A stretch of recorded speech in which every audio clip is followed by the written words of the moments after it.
రెండవ రోజు కోడిపందాలు కోనసీమ వ్యాప్తంగా ఇటు తూర్పుగోదావరి జిల్లా వ్యాప్తంగా కూడా రెండో రోజు సంక్రాంతి కోడిపందాలు అయితే పెద్ద ఎత్తున జరుగుతున్న పరిస్థితి. ప్రతి గ్రామంలో కూడా ఇదే తరహాలో కోడిపందాలు జరుగుతున్నాయి. ఇక్కడ ప్రత్యేక ఏర్పాట్లు అయితే వచ్చే వాళ్ళకు ఇక్కడ వీక్షించేందుకు కావచ్చు, ఇటు పందాలు నిర్వహించేందుకు వారికి కావచ్చు ఇక్కడ ఏర్పాట్లు చేసిన పరిస్థితి ప్రస్తుతం మనం చూడొచ్చు. మనతో పాటు ఇక్కడ పందెం రాయలు కూడా ఉన్నారు. వాళ్ళతో మాట్లాడింది ఎలా జరుగుతున్నాయి కిట్టు గారి పందాలు ఎలా జరుగుతున్నాయి? ఇక్కడ సాంప్రదాయ పద్ధతిగా చాలా చక్కగా జరుగుతున్నాయండి. ఈ పందాలు చూడడానికి ఎక్కడి నుంచో హైదరాబాద్ నుంచి, బెంగళూరు నుంచి, విదేశ ప్రాంతాల నుంచి ఇక్కడ సంక్రాంతి సంబరాలు చేసుకున్నాక అందరూ వచ్చినందుకు కూడా మేము సంతోషపడుతున్నాం. ఏంటంటే రైతులు ఈ సంవత్సరం కష్టపడి ఈ 3 రోజులు మన రైతులు కానీ వేరే వేరే పనులు చేసుకున్నారు కానీ ఈ 3 రోజులు పండగ వాతావరణంగా ఎంజాయ్ చేస్తారని అనుకుంటున్నాను. ఈ వాతావరణంలో మేము భాగస్వామ్యమైనందుకు మేము ఆనందపడుతున్నాం.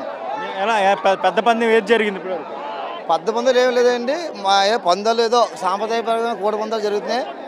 దాన్ని మేము తిరగించడానికి మేము చాలా ఆనందపడుతున్నాం.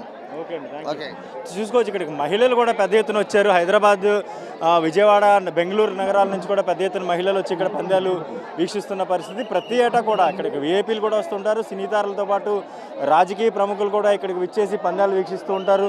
అయితే ఈ పందాలు వీక్షించేందుకు ఇక్కడ ఎటువంటి ఇబ్బంది తలెత్తకుండా పూర్తి స్థాయిలో ఇక్కడ నిర్వాహకులు అయితే సమర్థవంతంగా ఏర్పాట్లు చేసి ఇక్కడ మాట్లాడే ప్రయత్నం కూడా చేద్దాం. ఎక్కడి నుంచి వచ్చారు మీరు? కాకినాడ.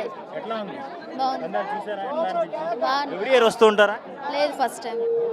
మీరు చెప్పండి అమ్మా, ఎక్కడి నుంచి వచ్చి అదే మాట్లాడడానికి కూడా కొంచెం ఇబ్బంది పడుతున్న పరిస్థితి. అయితే కేవలం పందాలు వీక్షించేందుకు మాత్రం దూర ప్రాంతాల నుంచి ఇక్కడికి వచ్చారని మనం స్పష్టంగా చెప్పవచ్చు.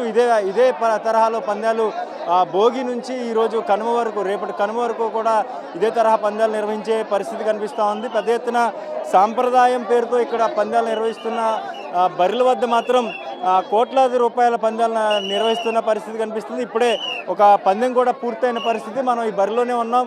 పెద్ద ఎత్తున ఇక్కడ చేరుకున్నటువంటి పందెం రాయలు కావచ్చు, వీక్షించే వాళ్ళు కూడా పై పందాలు అంటే పెద్ద కోడికి మీద ఒక 50,000 నుంచి ₹1,00,000 వరకు పందెం కడుతుంటే పక్కన ఉన్నటువంటి వారు కూడా లక్షల్లో ఇక్కడ పందాలు నిర్వహించే పరిస్థితి కనిపిస్తూ ఉంది. ఇదే పరిస్థితి 3 రోజుల పాటు అంటే కనుమ రోజు వరకు కూడా జరిగే పరిస్థితి అయితే మనం స్పష్టంగా చూసుకోవచ్చు. కాకినాడ నుంచి నేను శ్రీధర్, ఐ డ్రీమ్ న్యూస్.